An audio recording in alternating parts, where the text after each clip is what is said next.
কাদের সাহেব বলেছেন সরকার কোনো দায় নেবে না, সরকারকেই দায় নিতে হবে।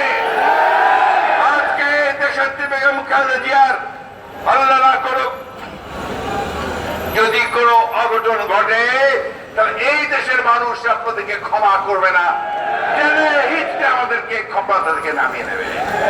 বন্ধুগণ, বক্তব্য বাড়াচ্ছি না, আমি শুধু পরিষ্কার বলতে চাই যে আমাদের শেষ কথা, অবিলম্বে দেশনেত্রী বেগম খালেদা জিয়াকে মুক্তি দিয়ে তাকে উন্নত চিকিৎসার জন্য বিদেশে পাঠান, অন্যথায় তার সমস্ত দায় দায়িত্ব আপনাদেরকে নিতে হবে। এক দুই, অবিলম্বে পদত্যাগ করুন, কারণ আপনারা এই দেশের মানুষের সমস্যার সমাধান করতে ব্যর্থ হয়েছে। আপনারা এই দেশের মানুষকে শুধুমাত্র লুটে নেওয়ার জন্য আপনাদের সমস্ত কর্মকাণ্ড তৈরি করছেন, বাজেট করেছেন, দ্রব্য মূল্য কমানোর তো কোনো ব্যবস্থাই করেননি, আরো কিভাবে ওটাকে বাড়ানো যায় তার ব্যবস্থা করছেন। কোথায় কোথায় বরাদ্দ দিয়েছেন? Mega project. আর শিক্ষা বা স্বাস্থ্য খাতে কোনো বরাদ্দ বৃদ্ধি পায়নি। যে স্বাস্থ্য ব্যবস্থায় কোভিডে দেখা গেল যে একেবারেই ভঙ্গুর অবস্থা, সেই স্বাস্থ্য ব্যবস্থাকে আপনার পুরোপুরি ইগনোর করেছেন, কোনো দেননি। আর শিক্ষা খাতেও আমাদের যে বিশ্ববিদ্যালয়গুলো আছে, কলেজ আছে, ইউনিভার্সিটি আছে, স্কুলগুলো আছে, সেখানকার পড়াশোনা লেখাপড়ার মান ভয়ঙ্কর ভাবে নিচে নেমে গেছে। আপনারা সেগুলোকে উন্নত করবার জন্য কোনো পদক্ষেপ নেননি। কাদেরকে আপনার ভাইস চ্যান্সেলর বানান যারা আপনাদের পদলেখী, কাদেরকে আপনার প্রিন্সিপাল বানান যারা আপনাদের দল করে, কাদেরকে আপনার দায়িত্ব দেন শিক্ষার যারা শুধুমাত্র আওয়ামী লীগ করে, তাদেরকে দায়িত্ব, তার যোগ্যতা থাকুক আর না থাকুক। আর কি করেছেন? চুরি ডাকাতি করে যে সম্পদ অর্জন করেছেন, সেই সম্পদ বিদেশে পাচার করেছেন। বাড়ি কিনেছেন বেগম পাড়ায়, বাড়ি কিনেছেন অস্ট্রেলিয়ায়, বাড়ি কিনেছেন ইংল্যান্ডে, আমেরিকায়। সেগুলোকে জায়েজ করার জন্য আজকে আপনারা ওই পাচারকৃত টাকা ফেরত আনতে দিয়েছেন, যে 7% কর দিয়ে পাচারকৃত অর্থ আনলে সব জায়েজ হয়ে যাবে। বন্ধুর কথা বলে, গতকাল শেখ হাসিনা বললেন তিনি কারো কাছে মাথা নত করেন।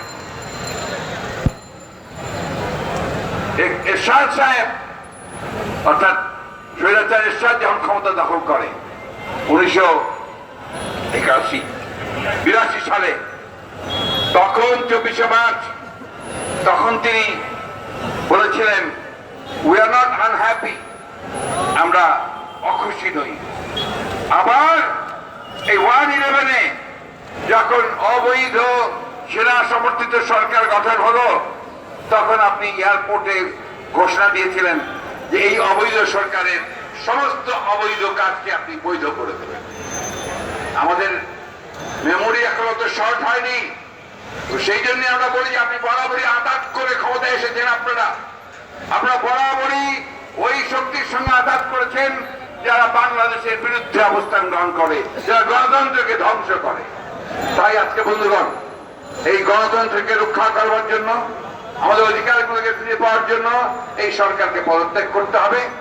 তাকে আপনার নিরপেক্ষ সরকারের হাতে ক্ষমতা হস্তান্তর করতে হবে, সংসদ বাতিল করতে হবে এবং নতুন নির্বাচন গঠন করে, নির্বাচন কমিশন গঠন করে তাদের মাধ্যমে একটা নতুন নির্বাচন দিয়ে জনগণের প্রয়োজন পছন্দ মতো মানুষকে তারা নির্বাচিত করবেন, তাদের পছন্দ মতো পার্টিকে নির্বাচিত করবেন, করে পার্লামেন্ট গঠন করবেন, সরকার গঠন করবেন।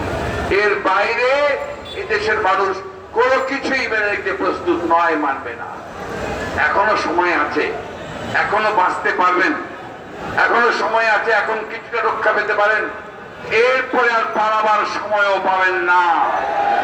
পরিষ্কার করে বলতে চাই, সমস্ত রাজনৈতিক দলগুলো ঐক্যবদ্ধ হচ্ছে, রাজনৈতিক সংগঠনগুলো ঐক্যবদ্ধ হচ্ছে, দেশের সব মানুষ ঐক্যবদ্ধ হচ্ছে যে দুর্বার গণ আন্দোলন শুরু হবে।